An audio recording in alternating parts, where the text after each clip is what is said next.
एक समग्र नीति बने, वो सब पर समान रूप से लागू हो। एक बार बनने के बाद किसी को छूट न मिले और समाज इसको स्वीकार कर ले, इसलिए उसके लिए मन बनाकर उसको लाया जाए, इसकी आवश्यकता है। जब राजपूत समाज शस्त्र उठाएगा तो न सर से धड़ अलग करने की कोई बात करेगा, न देश में आतंक की बात करेगा। जनसंख्या की डेमोग्राफी चेंज होती है, वहाँ इस प्रकार की गतिविधियां होती है जो देश विरोधी होती है। समाज के सब वर्गों में आर्थिक और सांप्रदायिक असमानता को, विषमता को खत्म करें, ये आपकी जिम्मेवारी ही नहीं, ये आपका कर्तव्य है। इन सारी बातों की बात करेंगे तो जनसंख्या अपने आप संतुलित हो जाएगी। टाइम्स टाइम नवभारत पर देश के सबसे पसंदीदा डिबेट शो राष्ट्रवाद में आपका स्वागत है। आपके साथ मैं हूं राकेश पांडे। राष्ट्रवाद यानी देश से बढ़कर कुछ भी नहीं, इसीलिए आज राष्ट्रवाद में बात होगी जनसंख्या संतुलन पर। मोहन भागवत के बयान के बाद मचे घमासान की सवाल होंगे, आखिरकार इस बयान पर घमासान इतना क्यों? संघ प्रमुख मोहन भागवत ने विजयादशमी के मौके पर जनसंख्या संतुलन कानून लाने पर जोर दिया।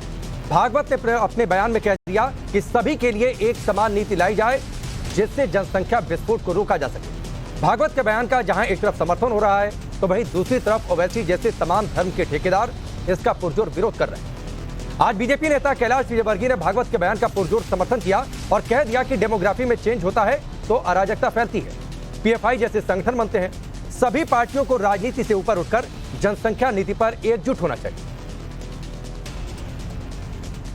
इसके ऊपर गंभीरता से विचार होना चाहिए, क्योंकि मैं तो पश्चिम बंगाल में रहा हूँ, जिस प्रकार वहाँ डेमोग्राफी चेंज हुई है और उसके कारण वहाँ एक अराजकता का वातावरण पैदा हुआ। जहाँ भी जनसंख्या की डेमोग्राफी चेंज होती है वहाँ इस प्रकार की गतिविधियाँ होती है जो देश विरोधी होती है। वहाँ पीएफआई सक्रिय हो जाता है वहाँ, तो निश्चित रूप से जनसंख्या नियंत्रण कानून के बारे में सभी राजनीतिक दलों को विचार करना चाहिए। ये किसी पार्टी का विषय नहीं, ये देश का विषय। बीजेपी नेता पूर्व विधायक संगीत सोम ने भी बयान दिया। वो अब शस्त्र उठाने की बात कर रहे हैं। संगीत सोम का कहना है कि जिस तरीके से एक वर्ग की आबादी बढ़ने लगी है, सरतंत्र से जुदा के नारे लग रहे हैं, इसे रोकने के लिए राजपूतों को एक बार फिर से शस्त्र उठाने की जरूरत है। सुनिए। आने वाले समय में अब शस्त्र की जरूरत जरूर पड़ेगी। जिस तरीके से एक वर्ग की आबादी बढ़ती जा रही है, जिस तरीके से आतंक फैलता जा रहा है, जिस तरीके से हर आदमी को टारगेट किया जा रहा है, जिस तरीके से हर आदमी को कहा जा रहा है कि सर धड़ से अलग कर देंगे, सर कलम कर देंगे, उसके लिए राजपूत समाज को ही फिर से शस्त्र उठाना पड़ेगा। और जब राजपूत समाज शस्त्र उठाएगा तो न सर से धड़ अलग करने की कोई बात करेगा, न देश में आतंक की बात करेगा, न देश में आपस में भटकाव की बात करेगा। ये राजपूत समाज फिर से शस्त्र उठाएगा। उधर ओवैसी समेत कई मुस्लिम धर्मगुरु जनसंख्या नियंत्रण कानून के पुरजोर खिलाफ है, लगातार इसका विरोध कर रहे हैं। कांग्रेस भागवत के बयान पर तर्क दे रही है कि सरकार अगर आर्थिक असमानता और विषमता को खत्म करती है तो जनसंख्या अपने आप कम हो जाएगी। सुनिए। समाज के सब वर्गों में आर्थिक और सांप्रदायिक असमानता को, विषमता को खत्म करें, ये आपकी जिम्मेवारी ही नहीं, ये आपका कर्तव्य है। इन सारी बातों की बात करेंगे तो जनसंख्या अपने आप संतुलित हो जाएगी। और अगर जनसंख्या के लिए कोई कानून लाना पड़ता है तो सभी वर्गों से, सभी धर्मों से और सभी सांसदों से बात करके इसका काम करेंगे। कांग्रेस की ओर से आपने बयान सुना। सवाल ये उठते हैं कि आखिरकार इतना घमासान क्यों है?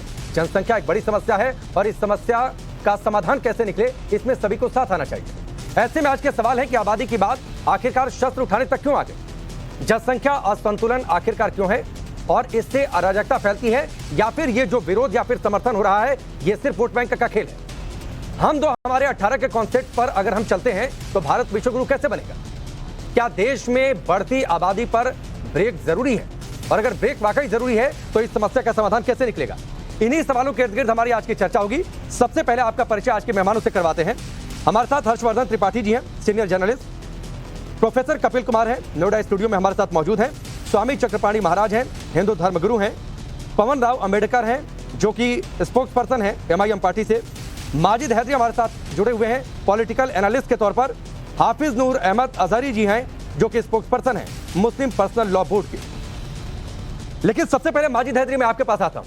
क्या आपको लगता नहीं है कि जो मोहन भागवत जी ने जो बातें कही या इससे पहले जो बयान दिए, देश में बढ़ती आबादी एक बड़ी समस्या है और आबादी में संतुलन होना चाहिए और संतुलन ना हो? जी देखिए जनाब, सबसे पहले तो मैं माननीय मोहन भागवत जी का 2 जून से पक्का आदर करता हूँ, दिल से आदर करता हूँ, जब उन्होंने कहा कि हर मंदिर के नीचे शिवलिंग गाड़ना चाहिए। और हाल ही में वो मस्जिद भी गए, मदरसे भी गए, उनने मेरा दिल बहुत हद तक जीता। देखिए जो उन्होंने जनसंख्या की बात की और जो जनसंख्या की प्रॉब्लम हमारे लिए है, जो इस देश में बहुत बड़ी परेशानी है, वो किस समुदाय की वजह से, वो किस धर्म के लोगों की वजह से। हम बेचारे मुसलमान तो केवल 15% है हमारे सेंसस के हिसाब। तो जो 70% के करीब जो हमारे हिंदू भाई हैं, उनकी जनसंख्या बहुत ज्यादा है। हम मुसलमान तो हम दो, हमारे 200 भी अगर हो तो वो भी कम है। तो अगर जनसंख्या सेकुलर राष्ट्र लाना है तो हिंदू धर्म के भाइयों को ये इस पे पॉपुलेशन कंट्रोल पे चलना होगा, पहली चीज। दूसरी चीज, मुसलमान धर्म क्योंकि पॉपुलेशन कंट्रोल पे जबरदस्ती की इजाजत नहीं देता तो मुसलमानों पे अप्लाई नहीं हो सकता। अगर हमारे देश को आगे बढ़ना है, मजबूत होना है, तो सबसे पहले हमारे हिंदू भाई पॉपुलेशन कंट्रोल शुरू करें। हम दो हमारे दो क्या, हम दो हमारा एक भी करें तो वो भी अच्छा होगा, तब हमारी। माजिद हैदरी, मैंने सोचा था कि शुरुआत में कुछ देर तक आपको इंटरप्ट नहीं करूंगा, आपको टोकूंगा नहीं। मोहन भागवत ने क्या किसी धर्म विशेष की बात कही? आप तुरंत हिंदू मुस्लिम पर आ गए, तुरंत एजेंडा फैलाने लगते हैं अपना, तुरंत एजेंडा चलाना शुरू कर देते हैं। मैं आपको समझा रहा हूं क्योंकि जो डेमोग्राफी का मामला है, हिंदू भाई ज्यादा है ना, बहुत 70%। हिंदू मुस्लिम की बात कहां से आ गई? माजिद हैदरी, हिंदू मुस्लिम की बात कहां से आ गई? क्या मैंने कहा, क्या मैंने अपने एंकरिंग, अपने ओपनिंग में हिंदू मुस्लिम की बात कही, या फिर मोहन भागवत का जो पूरा बयान था उस पूरे बयान में हिंदू मुस्लिम का जिक्र उन्होंने कहीं से किया है? नहीं, देखिए उनने नहीं किया, लेकिन मैं तो देश को समझाऊं ना कि किनकी जनसंख्या ज्यादा है। आप देश को समझा नहीं रहे। हम तो बेचारे 15 मिनट आता हूं कपिल जी। नहीं, माजिद हैदरी, आप देश को समझा नहीं रहे हैं, आप देश को भड़का रहे हैं। आप हिंदू मुस्लिम करके अपनी रोटियां सेकना चाहते हैं, आप देश को समझा नहीं रहे हैं। मैं कह रहा हूं मुसलमान ज्यादा से ज्यादा बच्चे पैदा करें फिलहाल, जब तक हमारी नहीं, आप चाहते हैं कि आपने जो जिक्र किया हमारे 200, मतलब आप 200 के कॉन्सेप्ट पर आप चलना चाहते हैं। देखिए इस वक्त तो अभी जो डेमोग्राफी की बात होती है, डेमोग्राफी का कितना इम्बैलेंस है देश में। हम केवल 15% है, आजादी के 70 साल बाद भी हम केवल 15% है। कितना परसेंट चाहते हैं समझना होगा ना। पाकिस्तान कितने चले गए थे पाकिस्तान लेकर के, वो क्यों नहीं बताते? सेक्युलर राष्ट्र में रहते हैं ना, सेक्युलर राष्ट्र। आप सेक्युलर हैं, आप सेक्युलर हैं जनाब? इनका जरा जवाब दूंगा मैं, राकेश जी मुझे बताइए। नहीं माजिद हैदरी, एक बार मैं फिर आपसे पूछता हूं, मैं इससे पहले कि कपिल जी आपका जवाब दे, एक बार फिर मैं आपसे पूछता हूं, क्या मोहन भागवत ने अपने बयान में हिंदू मुस्लिम की बात कही? क्या मैंने अपने ओपनिंग लिंक में, अपने इंट्रो में हिंदू मुस्लिम की बात कही? आप तुरंत हिंदू मुस्लिम करना आपने शुरू कर दिया। मैंने आपसे दिल से बात कही कि मैं मोहन भागवत नहीं, आप दिल से नहीं बात कर रहे थे माजिद हैदरी, आप दिल से बात नहीं कर रहे थे। और जो डेमोग्राफी की बात आपने छेड़ी ना, सुनिए माजिद हैदरी, आप कश्मीर से जुड़े एक्टिविस्ट भी है ना? माजिद हैदरी, आप कश्मीर से जुड़े एक्टिविस्ट भी है ना? कश्मीर से जुड़े एक्टिविस्ट भी है ना आप?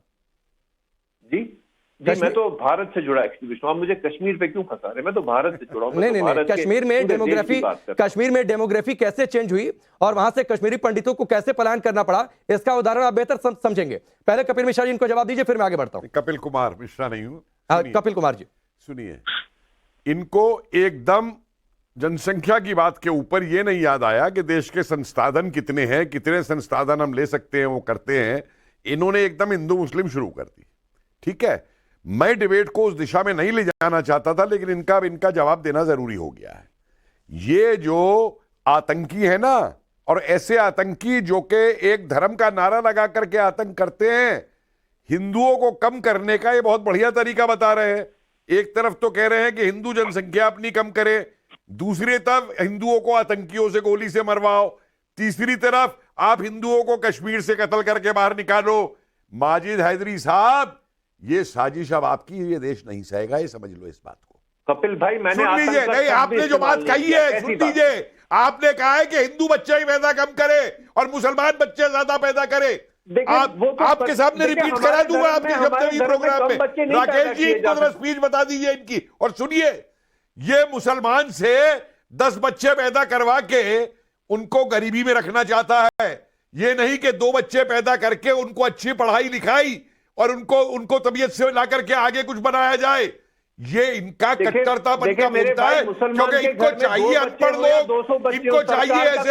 अरे छोड़िए साहब, आपको पढ़े लिखे लोग नहीं चाहिए, आपको सिर्फ वो चाहिए जो आपकी इस्लामिक कट्टरता के ऊपर बात करते रहे। कंट्रोल नहीं ला सकती, हमारे धर्म का मामला है। अरे आपके हर चीज में आपके धर्म का मामला है।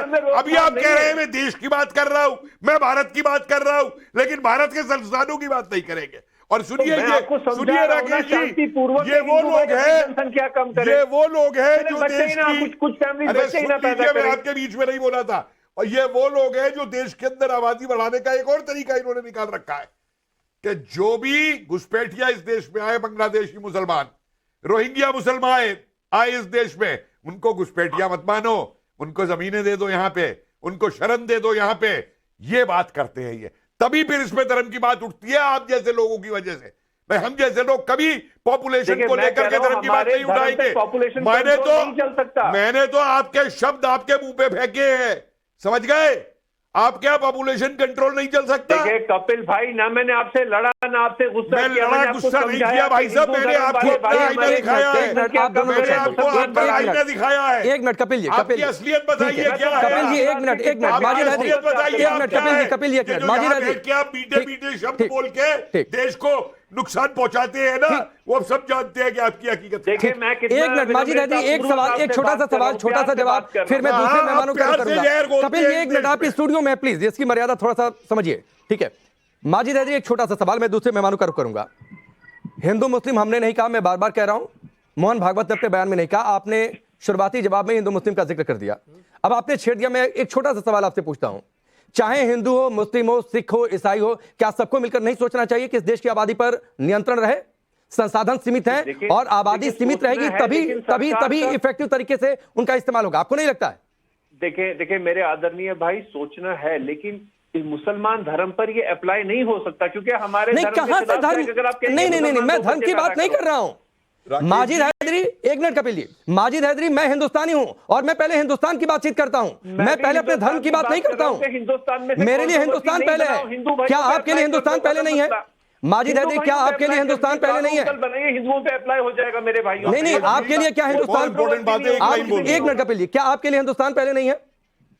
मेरे लिए देखें जी, मेरे लिए इस्लाम और हिंदुस्तान दिल और जान की। नहीं, पहले आपके लिए इस्लाम है कि पहले हिंदुस्तान है? पहले इस्लाम है कि पहले हिंदुस्तान है? जान का मामला है। नहीं, इस्लाम और हिंदुस्तान दिल और जान का मामला है, पहले दिल है, जान है। मैं एक हिंदुस्तान, नहीं सुनिए, मैं एक हिंदुस्तानी हिंदू हूं, आपके लिए क्या मुल्क पहले नहीं है? मैं एक भारतीय मुसलमान हूं।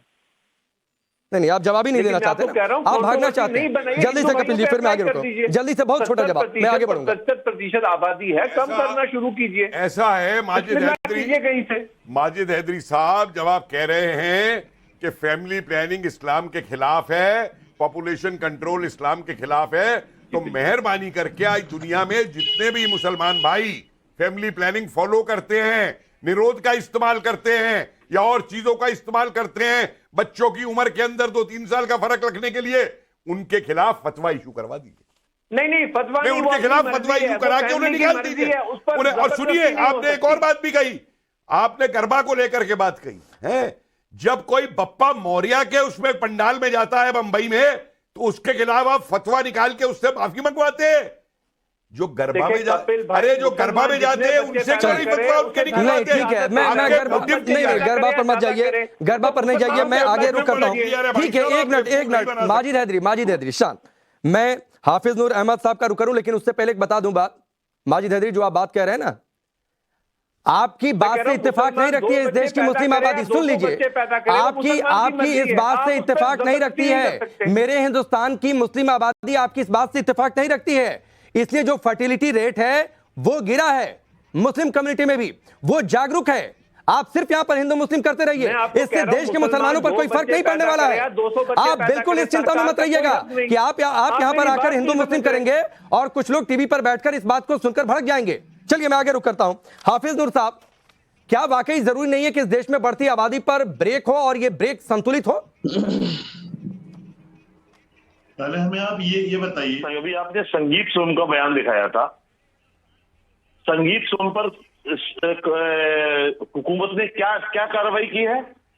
तो संगीत सोम ने एक राजपूत समाज को ये उकसाने की कोशिश की, वो हथियार उठाए। जब आपने या तो आपने दिखाया ना हो तो दिखाया है तो नहीं बिल्कुल दिखाया है और उस पर मैं सवाल भी करने जा रहा हूं। मैंने दिखाया भी है और उस पर सवाल भी करने जा रहा हूं। हम सिक्के का सिर्फ एक पहलू नहीं रखते हैं। अगर दूसरा हाफिज साहब, हम सिक्के का एक पहलू नहीं रखते हैं। यही ये जो अभी प्रोफेसर साहब जो भी मतलब यहाँ पर बोल रहे थे, अभी यही पर ये चीज बोलते हैं, ये तो आतंकवादी है। आखिर संगीत सोम पर कार्रवाई की बात क्यों नहीं कर रहे हैं यहाँ पर? नहीं संगीत सोम को लेकर सवाल मैं करने वाला भी हूं। माजिद हैदरी ने अगर, सुनिए हाफिज साहब, माजिद हैदरी ने अगर हिंदू मुस्लिम का राग नहीं छेड़ दिया होता, मेरा अगला सवाल वही था। क्या पहनेगा और कितने बच्चे पैदा करेगा, ये स्वतंत्र कर देना चाहिए। इस बात की आजादी होनी चाहिए हमारे देश में। ये चीज पश्चिमी मुल्कों से आई है हिंदुस्तान में, और जिन लोगों ने इसको लागू किया है उनके आप हालात देखिए। हमारा पड़ोसी देश है चीन, और चीन जाइए, आप 3 बारों से पूछिए क्या हालात है। वो लोग एक बच्चा पॉलिसी लेकर के आए थे, और आज वो उसको वापस लेने की कगार पर है। तो आप चाहते हैं हिंदुस्तान में हम दो हमारे 18 की पॉलिसी हो, ऐसे हिंदुस्तान राष्ट्र विश्वगुरु बन जाएगा? हम तो 18 वाली कहां से लेके आए आप? नहीं मैं नहीं लेकर आया, मैं तो कंट्रोल की बात कर रहा हूं। ये 18 के लिए हमें आप बताइए, 18 के लिए किसने कहा आज तक? अच्छा, मैं आपको सुनवाता हूं, चैनलों पर बैठकर बोलते हैं। मैं आपको सुनवाता हूं, एक रिपोर्ट हमारे पास आई है, मैं आपको सुनवाता हूं किस तरीके से रिपोर्ट। मैं आपको सुनवाता हूं, आप मौका नहीं दे रहे। मैं पहले संगीत सोम पर सवाल करना चाहता था, लेकिन एक आपको सुनवाता हूं किस तरीके से अलग अलग जगहों पर आबादी बढ़ी है, और बड़े हमारे सहयोगी पुलकित ने इसको लेकर कुछ लोगों से बातचीत की है। आप पहले सुनिए, फिर मैं आपसे सवाल करता हूं। सबसे ज्यादा बच्चे किसके हैं आपके? 14, 15, 16 तक बच्चे हैं। 14, 15, 16 तक बच्चे हैं। किसके हैं? खलील हो गया, अनीस हो गया, हाँ, कुरैशी। अच्छा, और बतेरे हैं 10 बच्चे भी और बतेरे हैं। अच्छा, तो ये लोग जिनके इतने सारे बच्चे हैं, ये बच्चों को स्कूल भेजते हैं या सिर्फ सब काम धंधे पे सबको लगाया हुआ है? बिजनेस कर रहे हैं जी लोग। अच्छा, छोटे बच्चे बिजनेस कर रहे हैं? बड़े हो गए बच्चे, बहुत बड़े हो रहे हैं। अच्छा, किसी का सबसे छोटे बच्चे वो क्या कर रहे हैं? स्कूल जा रहे हैं, कॉलेज जा रहे हैं? जा रहे हैं, स्कूल भी जा रहे हैं कुछ बच्चे। सलीम जी, कितने बच्चे हैं आपके पास? 10 बच्चे हैं जी। आपके 10 बच्चे हैं जी। और आप करते क्या है? मजदूरी कर रहे हैं जी। अच्छा, अभी 10 के 10 बच्चे स्कूल जा पा रहे हैं? दो बच्चे जा रहे हैं जी, और मजदूरी कर रहे हैं। 8 बच्चे मजदूरी कर रहे हैं। तो ये 8 बच्चे जो हैं, ये कितने साल के हैं? बच्चे बड़ा बच्चा तो करीबन सर होगा कोई 30 साल के करीब का। अच्छा, हाँ जी, और फिर उसका साल भर के छोट बड़ा ही है। अच्छा जी। सबसे बड़ा बच्चा 30 साल का है। कुल मिला के 10 बच्चे हैं। आपके कितने बच्चे हैं? 6 बच्चे। आपका नाम क्या है? इरफान जी। इरफान, बच्चे स्कूल जाते हैं या क्या करते हैं? स्कूल जाते हैं। 6 के 6 बच्चे स्कूल कॉलेज जा रहे हैं? 5 जाते हैं, 1 रहता है। जी हाफिज साहब, आपने सुना, मुजफ्फरनगर की रिपोर्ट है, 15, 16, 10, बिल्कुल सुना है हमने, बिल्कुल सुना है भाई। अभी आप माजिद हैदरी को घेर रहे थे, आप सब लोग मिलकर के, कि माजिद हैदरी ने मतलब हिंदू और मुसलमान किया है। क्या आप ये हिंदू मुसलमान नहीं आप कर रहे? एक समाज को आपने टारगेट किया है, और एक समाज के पास अपना आपने कैमरामैन भेज दिया। आप जरा यही काम करने नहीं, हम दोनों समाज के पास गए थे, हम दोनों समाज के पास गए थे। जो जानकारी हमें मिली हमने दिखा दी। आप हाफिज साहब, आप दूसरी जानकारी आपके पास हो तो आप भेज दीजिएगा, वो भी दिखा देंगे। नहीं हाफिज साहब, आपके पास दूसरी जानकारी हो, आपके पास दूसरी जानकारी हो, वो भी आप भेज दीजिएगा। हमें नहीं मिली, हम उसे भी दिखा देंगे, उसकी चिंता मत करिए। लेकिन जो रिपोर्ट हमने दिखाई उस पर जवाब हो तो दीजिए, नहीं तो मैं आगे बढ़ता हूँ। क्या जवाब दें आपको? आप ईमानदारी की कीजिए बात ना। यहाँ आप एक तरफा बात क्यों कर रहे हैं? चैनल को हिंदू मुसलमानों में क्यों बांट रहे हैं? नहीं, हमने हिंदू मुस्लिम कहाँ कहा? माजिद हैदरी से जो मेरा एतराज था वो तो सिर्फ यही था कि उन्होंने अपने जवाब की पहली लाइन में हिंदू मुस्लिम का जिक्र कर दिया। मैंने बिल्कुल हिंदू मुस्लिम की बात नहीं कही थी, ना ही मोहन भागवत के बयान में कहीं हिंदू मुस्लिम का जिक्र था। माजिद हैदरी हिंदू मुस्लिम का जिक्र लेकर आए। आपका कैमरामैन मुसलमानों की तरफ क्यों गया? आपको ये नहीं, हमारा कैमरामैन दोनों जगहों पर गया। आपको एतराज इस बात को लेकर है कि आपकी बात दिखा क्यों दी गई? ठीक है, स्वामी चक्रपाणी महाराज, हमारी बात क्यों दिखा दी गई? आप हमारी ही दिखाने के लिए बैठे हुए हैं। नहीं, ये आपकी गलतफहमी है, उसका कुछ नहीं कर सकते। गलतफहमी नहीं, ये आपकी गलतफहमी है साहब, मौलाना जहर फैलाना बंद करो। आपकी गलतफहमी है। माजिद हैदरी ने भी यहाँ बैठकर हिंदू मुस्लिम क्या जहर फैलाया, और आप भी हाफिज साहब यही कर रहे हैं। हाफिज साहब आप भी यही कर रहे हैं, जहर फैला रहे हैं, आप भी जहर फैला रहे हैं। बिल्कुल हम हिंदू मुस्लिम नहीं करते हैं। बिल्कुल नहीं करते हैं, मैं बार बार रिपीट कर रहा हूं, नहीं करते हैं मतलब नहीं करते हैं। और हमने अपनी रिपोर्ट में कहीं भी इस बात का जिक्र नहीं किया। माजिद हैदरी इस मंच पर, मैं डिबेट में चाहता नहीं था, हाफिज साहब मैं डिबेट में चाहता नहीं था कि हिंदू मुस्लिम शब्द भी आ जाए, लेकिन माजिद हैदरी लेकर आए। आप उनको नहीं समझाएंगे क्योंकि वो आपके प्रोपेगेंडा, आपके एजेंडा को सूट करता है। ठीक है, स्वामी चक्रपाणी महाराज, संगीत सोम ने जो कही वो ठीक है क्या? हथियार उठा लेंगे, सड़क पर निकल जाएंगे? नहीं, संगीत सोम ने जो कहा वो बीजेपी से बात करिए। मेरा विषय यह है कि देखिए, जनसंख्या नियंत्रण एक राष्ट्र की समस्या है और राष्ट्र की समस्या ये कोई हिंदू मुस्लिम की नहीं है। और यह हम लोग तो 1991 से हम लोग शुरू से उठाते आ रहे हैं कि जनसंख्या नियंत्रण कानून बनाना चाहिए और बीजेपी के भी खुद एजेंडे में था। आज चिंता जब जाहिर कर रहे हैं माननीय सर संचालक जी, तो ये चिंतनीय विषय है कि आखिर 10 साल होने जा रहे केंद्र सरकार को जनसंख्या नियंत्रण पे अभी भी बहस क्यों हो रही है? अब तक तो इसको कानून बनने चाहिए। दूसरी बात देखिए, यह चाहे माजिद हैदरी साहब हो या सुनो हाफिज जी हो, अरे सुन लीजिए मेरी बात, हाफिज जी हो, इनसे बात करना सर पे दीवार टकराना दोनों बराबर है। और ये कह रहे हैं कि जी मुस्लिम जो है मुस्लिम धर्म की विषय है, तो भाई 57 देश है, 57 देशों में चले जाओ ना। भारत में क्या कर रहे हो? 57 देश है, वहां चले जाओ, इस्लाम को फॉलो करो। यहाँ पे रहना होगा तो संविधान मानना होगा। कैसी बातें कर रहे हैं आप कैसी बातें कर रहे हैं?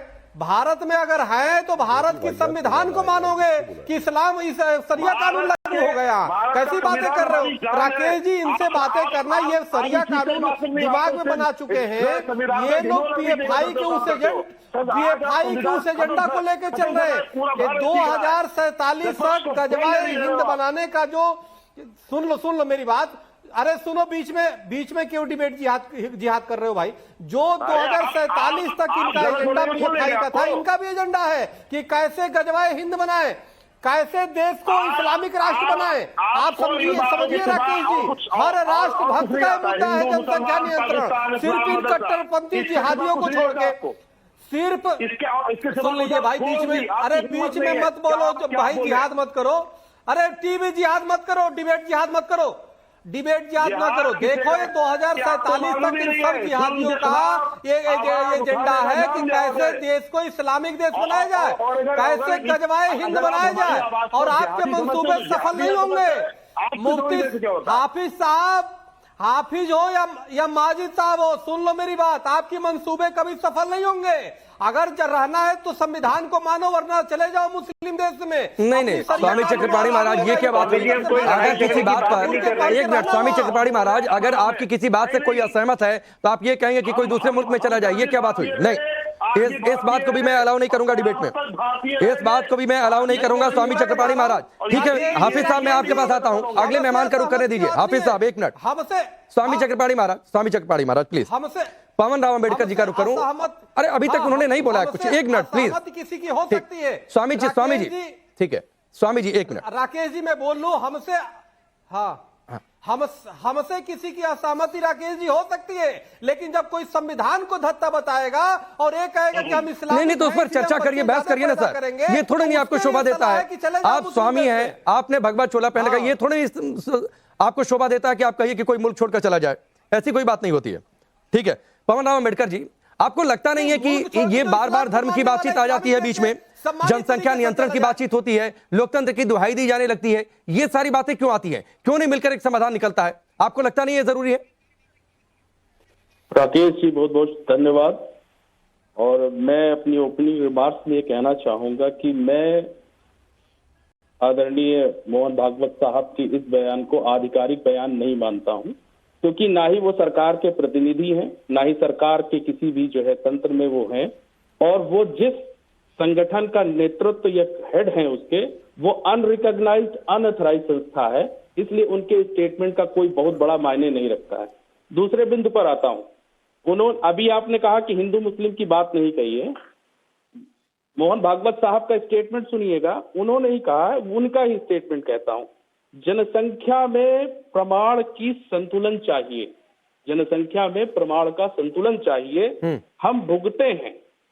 और अगली लाइन बड़ी महत्वपूर्ण है जिससे आप बाईपास कर रहे हैं, जनसंख्या में पंथ संप्रदाय की जनसंख्या के प्रमाण में अंतर आने से नए देश बन गए, देश टूट गए हैं। इन लाइनों को आप भूल गए क्या? तो इसमें हिंदू मुस्लिम कहाँ है? संप्रदाय, नहीं, इसमें हिंदू मुस्लिम कहाँ है? अब आप सुन लीजिए डॉक्टर पवन जी, इसमें हिंदू मुस्लिम कहाँ है? देखिए, आप पंथ इस देश में दो ही है क्या? इधर उधर की बातें नहीं करता। नहीं, इस देश में पंथ दो ही हैं, हिंदू और मुस्लिम, बाकी और कोई पंथ नहीं है इस देश में। अब आप पहले सुन लीजिए ना, आप पहले सुन लीजिए ना। उन्होंने एग्जाम्पल भी दिया कि 50 वर्ष पूर्व से भी पहले हमने ये सहा है, हमने ये भुगता है। इस देश का जो बंटवारा हुआ वो 2 नेशन थ्योरी के आधार पर हुआ, और 2 नेशन थ्योरी किसने दी? देश दुनिया सब जानती है। आज मोहन भागवत साहब अनाधिकृत रूप से अगर बात करते हैं तो मैं उनकी बात को इसलिए नहीं मानता हूं क्योंकि वो सरकार के जो भारतीय संविधान है, भारतीय संविधान का जो पार्ट 4 है, उसके आधार पर ये सरकार की जिम्मेदारी है कि इस देश में नीतियां बनाएं। उन्होंने एक लाइन और कही, उसको भी सुनिए। उन्होंने कहा कि समग्र विचार करके एक नीति बनानी पड़ती है। पवन जी, इतनी लंबी चौड़ी बातें, मैंने सिर्फ ये पूछा, मोहन भागवत के स्टेटमेंट में कहीं हिंदू मुस्लिम का जिक्र था, पंथ की बात थी, मैं मानता हूं, लेकिन क्या इस देश में पंथ सिर्फ 2 हैं, हिंदू और मुस्लिम, बाकी और कोई पंथ नहीं है इस देश में? सीधा जवाब दीजिए ना, मैं बता रहा हूं। नहीं तो घुमा क्यों रहे हैं? बता रहा हूं ना, घुमाइए मत, सीधा जवाब दीजिए। आवाज मुझे डिस्कनेक्ट हो रही है, आपकी आवाज डिस्कनेक्ट हो रही है। आप डिस्कनेक्ट ही होगी। मेरी बात सुन लीजिए, अगर आवाज आ रही है तो। मेरी आवाज अगर आ रही है तो सुनिए। मोहन भागवत साहब ने क्या कहा? समग्र विचार की बात अगर उन्होंने कही है तो उसको भी आप सुनिए ना। समग्र विचार करके एक नीति बनानी पड़ती है। हमने एक नीति बनाई। हमने क्या मोहन भागवत साहब इस देश में डेमोक्रेसी से ऊपर हो गए हैं क्या? डेमोक्रेसी से ऊपर हो गए। किसने नीति बनाई? उन्होंने 2.1 की नीति कही और उसके बाद 2 की नीति कही। मोहन भागवत साहब को आप क्यों इतना ज्यादा तरजीह दे रहे हैं? मोहन भागवत साहब के स्टेटमेंट ऑफिशियल स्टेटमेंट नहीं है, ये गवर्नमेंट के स्टेटमेंट। नहीं, हम तो उस बयान के बहाने इस देश में आबादी की बढ़ती तादाद कैसी है उस पर चर्चा कर रहे हैं। ठीक है, चलिए मैं हर्षवर्धन जी का रुख करता हूं। हर्षवर्धन जी, जो बातें डॉक्टर पवन ने कही हैं उसका तो सार एक ही है। हिंदू मुस्लिम शब्द का जिक्र भले न किया, लेकिन समझने वाले समझ गए। अरे बिल्कुल समझ गए। धर्म और पंथ निरपंथ चुप कराएंगे तो फिर मैं बोलूंगा। ठीक है पवन जी, सुन लीजिए, आपने बड़ी लंबी चौड़ी बातें की, अब सुन लीजिए हर्षवर्धन जी को, फिर मैं आगे बढ़ता हूं। देखिए राकेश जी, एक तो ये कि ये विषय ये है कि क्या इस देश में जनसंख्या नियंत्रण, जनसंख्या असंतुलन पर बात करने की जरूरत है क्या? तो ये हम आज से नहीं कह रहे हैं। ये देश जब से स्वतंत्र हुआ और मुसलमान अपना देश लेकर चले गए, यानी वो मुसलमान जिनको लगता था कि इस्लामिक मुल्क होना चाहिए, इस्लामिक कायदे कानून होने चाहिए, तो वो चले गए। अच्छा, ये अभद्रता करेंगे। मैं राकेश जी इस तरह से बहस नहीं करते, ये बदतमीजी करते हैं।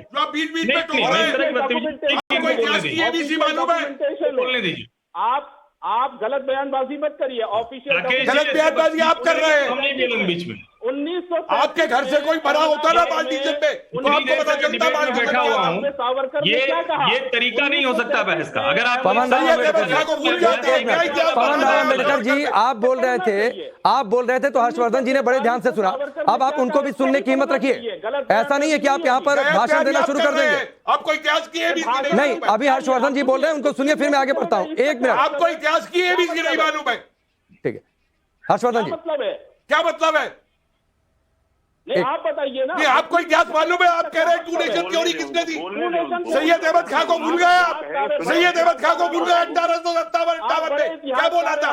अरे झूठा प्रोपेगेंडा आप करते हैं। 2 नेशन थ्योरी किसने दी? सैयद अहमद खान। सैयद अहमद खान, कहिए कितने सबूत दूं? सैयद अहमद खान, कितने सबूत दूं?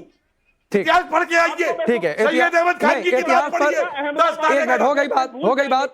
कपिल जी नहीं, हम इतिहास पर चर्चा नहीं कर रहे, ना 2 नेशन थ्योरी पर चर्चा कर रहे हैं। हाफिज साहब 1 मिनट शांत हो जाइए। आप कैसे लोग 2 नेशन थ्योरी? ठीक है, नहीं मैं अलाउ नहीं करूंगा। 1 मिनट। हाफिज साहब जब आप बोल रहे थे तो हर्षवर्धन जी बड़े ध्यान से सुन रहे थे, अब वो बोल रहे हैं तो सुनिए। भाषण देना है तो बता दीजिए, भाषण नहीं चलेगा। हर्षवर्धन जी अपनी बात पूरी करिए। ठीक है राकेश जी, अगर पूरी बात मुझे करने की आप इजाजत दें, 25 मिनट बाद मैं इस बहस में आया हूं, सबकी बात आप सुनता रहा, तो अगर आप इनके ऑडियो बंद करेंगे तब तो मैं इस बहस नहीं, वो नहीं बोलेंगे। आप अपनी बात पूरी करिए। हाफिज साहब नहीं बोलेंगे, आप अपनी बात पूरी करिए। गलत और इस देश पवन जी भी नहीं बोलेंगे अभी। पवन जी आप भी नहीं बोलेंगे। नहीं पवन जी आप भी नहीं बोलेंगे। पवन जी आपका समय नहीं है। पवन जी आपका ये समय नहीं है। कपिल जी बात नहीं कर सकता हूँ मैं, टीवी में बहस चर्चा नहीं, ठीक है। हर्षवर्धन जी अपनी बात पूरी करिए। पवन जी आप नहीं बोलेंगे अभी। हर्षवर्धन जी। राकेश जी, मैं इस बहस में इसलिए आया कि देश में जनसंख्या नियंत्रण और जनसंख्या असंतुलन पर बहस हो। जब यह देश स्वतंत्र हुआ तो इस देश से बाकायदा मुसलमानों ने अपना मुल्क मांगा और लड़कर चले गए। वो मुसलमान जो इस्लामिक कानून चाहते थे, वो मुसलमान जो इस्लामिक कायदे कानून के आधार पर अपने परिवार की महिलाओं को बांध कर रखना चाहते थे, वो मुसलमान जो ज्यादा से ज्यादा बच्चे पैदा करने का अधिकार चाहते थे, वो मुसलमान जो 4-4 बीवियां रखने का अधिकार चाहते थे, वो मुसलमान जिनको लगता है कि इस्लामिक कानून, इस्लामिक मुल्क ही उनको आगे ले जाएगा। तो ठीक है, उनकी अपनी एक मांग थी, वो वहां गए। यहां जो मुसलमान बचे, उन मुसलमानों ने भारत के संविधान में भरोसा रखा। डॉक्टर मोहन राव भागवत जी ने क्या कहा? उन्होंने कहा कि इस देश की सरकारों ने और हम सब ने मिलकर तय किया और धीरे धीरे हम जो फर्टिलिटी रेट है वो हम 2.1 से भी नीचे लाने में सफल रहे। उसमें हिंदू, मुसलमान, पारसी, सिख, ईसाई, जैन, बौद्ध सब शामिल हैं। यानी वो भी जो इस भारत की जमीन पर पंथ उपजे, वो भी जो कोई आक्रांता आया उसके साथ आए या किसी और तरह से आए, लेकिन सब ने भारत के संविधान को माना। लेकिन एक महत्वपूर्ण बात है, उन्होंने कहा कि कई जगह पर जनसंख्या का असंतुलन है। अब वो असंतुलन कैसे है? वो असंतुलन ऐसे है कि जहां से माजिद हैदरी आते हैं जम्मू कश्मीर से, वहां जनसंख्या का असंतुलन पूरी तरह कर दिया गया, जबकि वहां मुसलमानों का जो फर्टिलिटी रेट है वो देश में सबसे कम है। ये जानते नहीं, इन्होंने बच्चे कम पैदा किए होंगे, लेकिन ये चाहते हैं कि दूसरे मुसलमान ज्यादा बच्चे पैदा करें, जिससे कि उनके यहाँ गरीबी, अशिक्षा, भूखमरी, अराजकता, और जब बेकार होंगे तो फिर दूसरी चीजें भी। यही लोग कहते हैं कि बच्चे खाली होंगे तो दंगे करेंगे, पत्थर उठाएंगे। तो मुझे लगता है कि जो डॉक्टर मोहन राव भागवत ने बड़ी बात कही है, उस पर गंभीरता से बात करने की जरूरत है। इस देश की सभी सरकारों ने ये किया, इसीलिए आज सभी चाहते हैं कि देश की जनसंख्या उस तरह से रहे जितने हमारे संसाधन हैं। माजिद हैदरी जैसे लोग जो गलती से यहाँ रह गए, जिनको लगता है कि नहीं, ये बातें नहीं, गलती से नहीं रह गए। माजिद हैदरी ने ये चुना था, लेकिन माजिद हैदरी की कुछ बातों से हम इत्तेफाक नहीं भी रखते। ठीक है, मैं हर्षवर्धन जी, लेकिन जो बातें हर्षवर्धन जी ने कही, माजिद हैदरी आप जवाब दीजिएगा। एक मिनट हर्षवर्धन जी, क्या ये सच नहीं है जो जम्मू कश्मीर की बातचीत उन्होंने कही, कश्मीरी पंडितों को पलायन करना पड़ा क्योंकि डेमोग्राफिक चेंज था? आप क्या इस देश में, कई इस देश में, बिहार झारखंड में आप चले जाइए। सुन लीजिए, मैं कुछ ऐड कर देता हूं, माजिद हैदरी एक साथ जवाब दीजिएगा, फिर उस पर कपिल जी का मैं रिएक्शन भी लूंगा। नहीं, एक मिनट, माजिद हैदरी सुन लीजिए। केवल 25 करोड़ मुसलमान है, और मुसलमान एक बच्चे पैदा करे या 10 पैदा करे, उसको धर्म इजाजत देता है, सरकार बीच में नहीं आ सकती। मैं कौन सी गलत बात कह रहा हूँ? मैं कह रहा हूँ हिंदू भाइयों पे फैमिली प्लानिंग ले आओ, हिंदू भाइयों में फैमिली प्लानिंग चाहिए, क्योंकि मोहन भागवत जी खुद कह रहे हैं कि असंतुलन है। हिंदू पॉपुलेशन बहुत ज्यादा है, मुसलमान बेचारे गिने चुने हैं, आटे में नमक के बराबर हमारी जनसंख्या है। जैसा मन मस्तिष्क वो भारत के लायक नहीं है, इनको शुद्ध होने की जरूरत है। आप देखें मेरे भाई, आप मेरे भाई, एक मिनट हर्षवर्धन जी, एक मिनट, आटे में नमक के बराबर है। अब आप नमक को भी कम करना चाह रहे हैं, नमक कम करने से हर्षवर्धन जी एक मिनट, ये बहुत गंभीर बात है, इसको ऐसे हल्के में नहीं टाला जा सकता है। नहीं, हल्के में कैसे? मैंने आपको गणित बता दिया, 130 करोड़ में केवल 25 करोड़ बेचारे मुसलमान, और उन पे भी आप पॉपुलेशन कंट्रोल लगा देंगे। भाई हम आटे में नमक के बराबर है, हमें जीने का अधिकार दीजिए। अच्छा, यूनिफॉर्म सिविल कोड जरूरी है। एक मिनट हर्षवर्धन जी, एक मिनट, माजिद हैदरी, क्या आपको जीने का हक नहीं मिला है क्या इस देश में? हर्षवर्धन जी एक मिनट शांत हो जाइए, ठीक है। माजिद हैदरी सुनिए, क्या आपको जीने का हक नहीं मिला इस देश में? जी, कैसा जीने का हक? मैं गरबा मनाने जाना चाहता था गुजरात। गरबा मनाने तो अपना ये देखिए, ये गरबा मनाना चाहते थे। अरे आप फिर महाराष्ट्र के अंदर जरा गणेश जी के पंडाल में भी चले जाते ना। अपने यहाँ कश्मीर में मंदिरें जो नष्ट की है, उन मंदिरों को पहले रिस्टोर करा दो, गरबा फिर मिलाना। देखिए, गरबा ज्यादा गुजरात, गरबा फिर बनाना, पहले मंदिरों को रिस्टोर करा दो कश्मीर के अंदर, जिन मंदिरों को तुमने तोड़ा है, जहाँ के पुजारी तुमने भगाए हैं।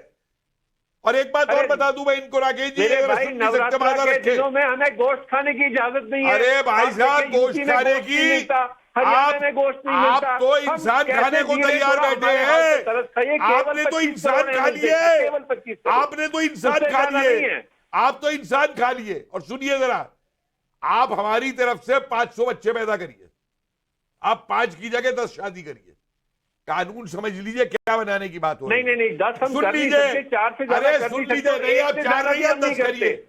छोड़िए, 4 तो एक्सेप्शनल केस अरे होता है। सुन लो माजिद हैदरी, पहले सुन लो कानून क्या मांगा जा रहा है। कानून ये नहीं मांगा जा रहा कि बच्चे पैदा करने बंद कर दो, कोई किसी के बच्चे पैदा करने बंद नहीं कर रहा है। कानून सिर्फ ये मांगा जा रहा है कि जिनके 2 या 3 से ज्यादा बच्चे होंगे उनको सरकार की तरफ से जो सुविधाएं मिलती है वो नहीं मिलेगी। वो हिंदू भाइयों के लिए कर दीजिए ना। अरे क्यों हिंदू के लिए करें? जा रहा हूँ पिछले आधे हम घंटे से। पूरे देशवासियों के लिए करेंगे, हम पूरे देशवासियों के लिए करेंगे, सारे हिंदुस्तानियों के लिए करेंगे। तुम कोई स्पेशल नहीं हो, मुसलमानों तुम कोई स्पेशल अजूबे नहीं हो यहाँ पे, ऑर्डर स्वीकार कोई स्पेशल अजूबे नहीं हो यहाँ पे, पाप होगा, धर्म। अरे तुम अजूबे नहीं हो यहाँ पे। हिंदू भाइयों पे लगा दीजिए। हिंदू भाई भी कहते हैं और हिंदू भी कहते हो। अरे शर्म करो यार। असल में बात यह है भाई साहब, आपने इनसे पूछा अभी कि रहने का अधिकार नहीं। अरे भाई इस आदमी का दिल और दिमाग दोनों पाकिस्तानी। नहीं ये नहीं यहाँ पर आप चाहे जो मर्जी करिए, मैं फ्री मैं अलाउ नहीं करूंगा। राकेश जी आप माने ना माने, नहीं इसकी मैं बहुत डिबेट देखी है, इसकी बहुत बकवास हमने सुनी है। नहीं हमने सुनी है बहुत बकवास। नॉट अलाउड, ये बिल्कुल अलाउड नहीं है। हाफिज साहब तो हमें ऐसों के साथ डिबेट को मत बुलाया करिए। हाफिज साहब, जो देश विरोधी बोलते हैं, हाफिज साहब, जो हिंदू विरोधी हाफिज बोलते हैं, साहब, हमें मत बुलाइए करिए। ऐसे देश विरोधियों के साथ डिबेट करने को बर्दाश्त नहीं होता। अरे आपको बर्दाश्त नहीं होता, मुझे एक पाकिस्तानी बर्दाश्त नहीं होगा। एक मिनट, नहीं मुझे एक ऐसा चीज यहाँ पर बैठा पाकिस्तानी नहीं होगा। कोई यहाँ पर बैठा पाकिस्तानी नहीं है, कोई यहाँ पर बैठा हुआ पाकिस्तानी नहीं है। कपिल जी नहीं, यहाँ पर बैठा कोई शख्स पाकिस्तानी नहीं है।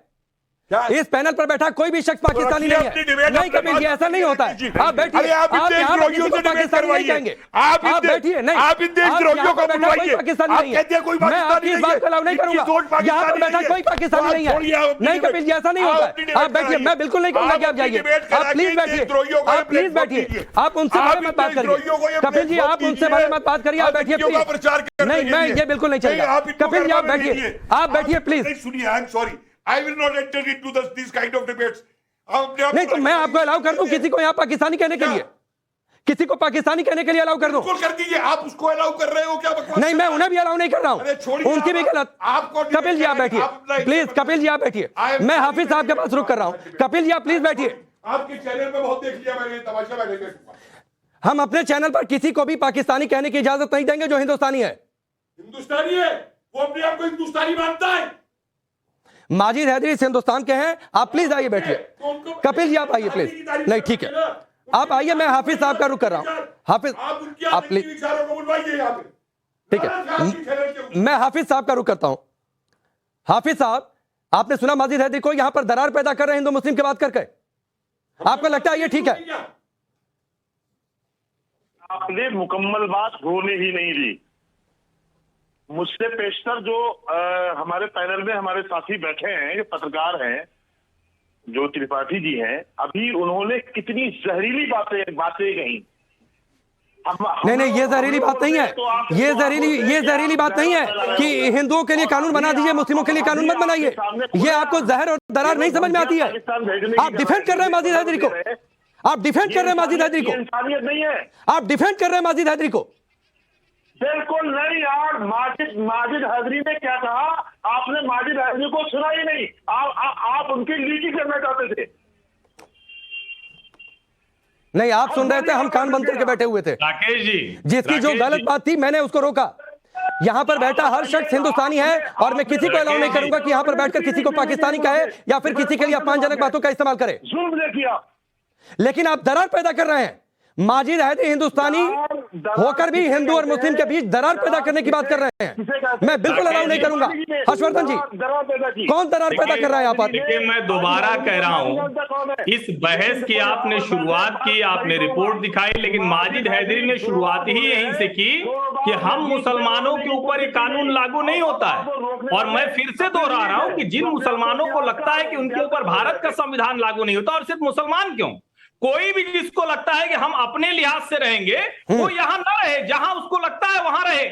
भारत में रहना है तो आपको संविधान कानून मानना पड़ेगा, और इसीलिए एक समान नागरिक संहिता जरूरी है, महिला अधिकारों की बात जरूरी है, महिला स्वतंत्रता की बात जरूरी है। आप महिलाओं का सम्मान, महिलाओं की सुरक्षा, महिलाओं की स्वतंत्रता और उनकी निजता का हनन करके कहेंगे कि ये हमारा धर्म है, तो ये भारतीय संविधान। मुसलमानों से ज्यादा कौन आदर करता है महिला का? हम तो चाहते हैं 200 बच्चे पैदा करो।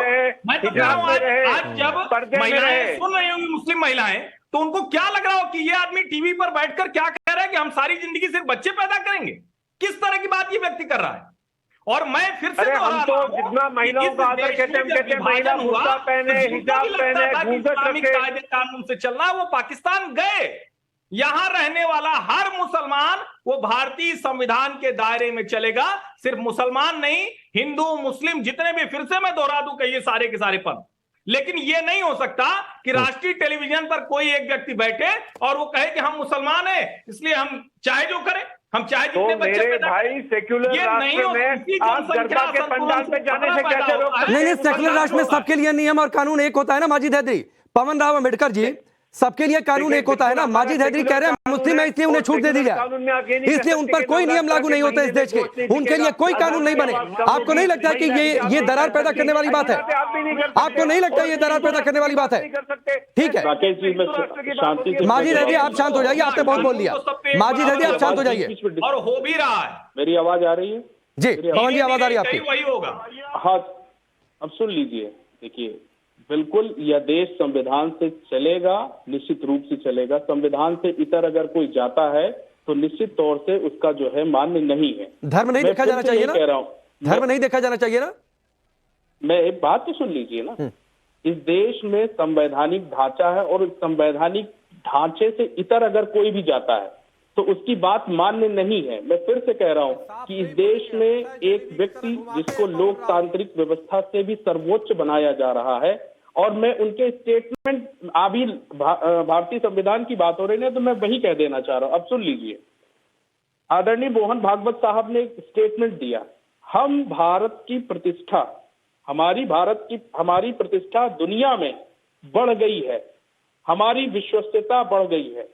जिस प्रकार श्रीलंका के संकट में हमने उसकी सहायता की, यूक्रेन की भूमि पर रशिया और अमेरिका को लेकर के जो हमने कार्य किए, हमने क्या होता है, क्या मैं फिर से वही आ रहा हूं कि भारतीय संविधान नहीं आप बात नहीं क्या इनका? अरे पवन जी, एक तो मुझे लगा था कि आप कोई बयान कोट कर रहे हैं तो शायद कुछ मीनिंगफुल बातें करेंगे।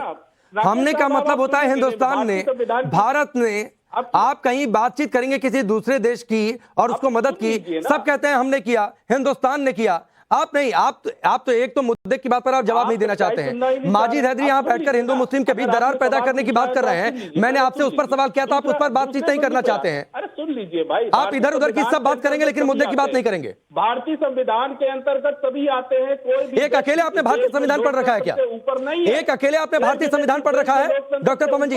एक अकेले आपने भारतीय संविधान पढ़ रखा है? यहाँ पर बाकी लोग जो बैठे हुए उन्होंने भारतीय संविधान नहीं पढ़ा है, उनको कोई जानकारी नहीं है। मैं कह रहा हूं असली संविधान, अब असली बातें सुनिए ना, कि भारतीय संविधान से ऊपर भी कोई व्यक्ति जा रहा है। नहीं, कौन जा रहा है? जो जिस तरह कौन जा रहा है? सुन लीजिए ना, फालतू की बातें नहीं, कौन जा रहा है यहाँ पर? आप सुन लीजिए, हाँ बिल्कुल सुनिए। कश्मीर की बात कही गई। कश्मीर का 1947 में डेमोग्राफिक स्ट्रक्चर क्या था वो हर्षवर्धन साहब जाने। दूसरा, 2019 में धारा 370 हटने के बाद 25% किन लोगों का जो है जनसंख्या वहां बढ़ा है उसका भी आकलन कर। एक अकेले कश्मीर की बात है, एक अकेले सुन लीजिए डॉक्टर पवन जी, अरे सुन, एक अकेले आप भी सुन लीजिए, एक अकेले कश्मीर की बातचीत है। मुझे समझ दीजिएगा, ये गलत बात बोल रहे हैं इनको। एक अकेले कश्मीर की बातचीत है क्या? एक अकेले कश्मीर की बातचीत है कि वहां से कश्मीरी पंडितों ने पलायन किया? कैराना से किसका पलायन हुआ आपको नहीं पता है? टोंक से किसका पलायन हुआ उसे आपको नहीं पता है? मेवात को मिनी पाकिस्तान लोग क्यों कहने लगे आपको नहीं पता है? चले जाइए, इस देश में कुछ हिस्से ऐसे हैं जहां पर जबरन स्कूलों में शुक्रवार को छुट्टी कर दी जाती है, क्यों आपको नहीं पता है ये? ठीक है, स्वामी चक्रपाणी महाराज यहाँ पर कौन दरार पैदा कर रहा है? मैं आता हूं डॉक्टर पवन जी। स्वामी चक्रपाणी महाराज यहाँ पर कौन दरार पैदा कर रहा है हिंदू मुस्लिम के बीच में? हम तो चाहते नहीं थे जी। आपकी आवाज, अगर आप मेरी बात राकेश जी, देखिए आप एक वरिष्ठ पत्रकार हैं, आप अच्छी तरह जानते हैं जिस प्रकार से माजिद हैदरी साहब ने शुरुआत किया और सुन लीजिए पवन जी अब चुप रहिए ना, मुझे बोलने दीजिए भाई। पवन जी आप तो असली बात पे गोल गोल घुमा रहे हैं, जलेबी छान रहे हैं। जब से राकेश जी पूछ रहे हैं वो तो आप बताएंगे नहीं। देखिए इस बात को समझना होगा कि ये अब राकेश जी देखिए अभी हमारे कपिल कुमार जी नाराज होके गए। सवाल इस बात का है, इस बात को समझना होगा कि जो ऐसा नहीं कि जो पाकिस्तान का व्यक्ति है वही पाकिस्तानी है, पाकिस्तान लेकिन भारत में रह करके जो संविधान की धज्जियां उड़ाने की बात करे, जो कहे नहीं जी मैं तो मुसलमान हूं, कुछ भी कानून बन जाए मैं मानूंगा नहीं, मैं तो धार्मिक हूं, सिर्फ धर्म को मानूंगा। तो सवाल है कि वो तो स्वाभाविक है कि उसको कहा जाएगा कि तू कहीं और जा भाई, लेकिन हमारे अगर यहां रहना है तो संविधान को मानना पड़ेगा। तो इस तरह की जिहादी मानसिकता के जो माजिद साहिब के लोग हैं उनको ये समझना होगा, इनको बताना होगा राकेश जी, अगर आप नहीं टोकेंगे तो इस तरह के लोग कितने पनप जाएंगे। इनका एजेंडा ही होता है कि टीवी पे आके अपनी जिहादी मानसिकता के जहर उगलना और देश में जो इनकी तरह के हैं कुत्ते वो पनप जाए और कहें हाँ जी माजिद साहब मैं आपके साथ।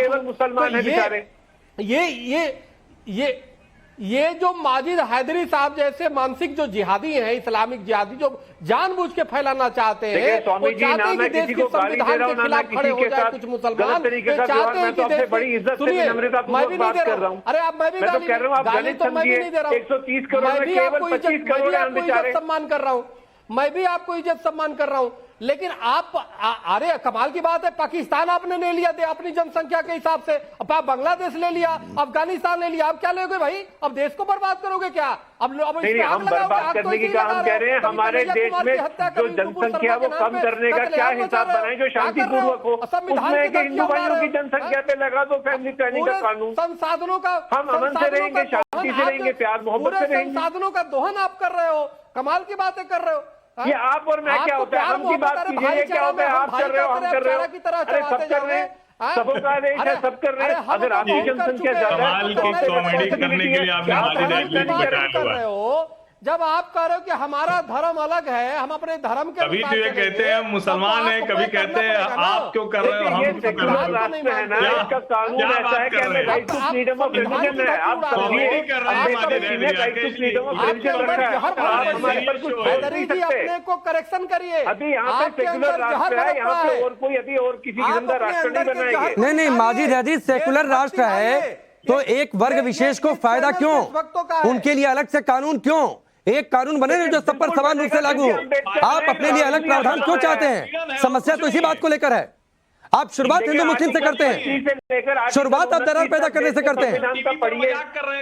Right to freedom of religion जो है वो कितना बड़ा एक इस देश, ये freedom of religion, right to freedom of religion, ये फ्रीडम ऑफ रिलीजन मेरे धर्म पे चलने से नहीं रोक सकते। मेरा धर्म मुझे आपकी इंटरफेरेंस नहीं देने देता, मुझे संविधान इजाजत देता है, खत्म मसला। अब लड़ाई कौन सी है?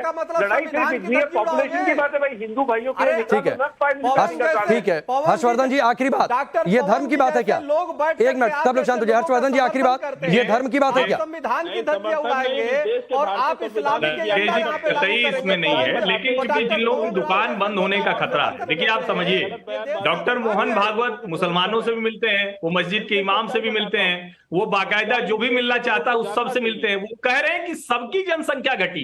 वो अपनी बात में उन्होंने अपने, मैं उसको दोहरा सकता हूं लेकिन अब समय नहीं है, उन्होंने कहा कि सबकी जनसंख्या घटी है। लेकिन जब भी जनसंख्या असंतुलन होगा, देखिए ये बात बार बार होती है कि क्या कहीं पर किसी की जनसंख्या बढ़ जाएगी तो डेमोग्राफी बदल जाएगी। आप सोचिए जम्मू कश्मीर में कुछ भी अभी नहीं हुआ है, कोई कश्मीरी पंडित फिर से वापस नहीं जा पाया है, लेकिन फिर भी मजाक बनना शुरू हो जाता है। माजिद हैदरी जैसे लोग आते हैं, कहते हैं हम 200 पैदा करेंगे।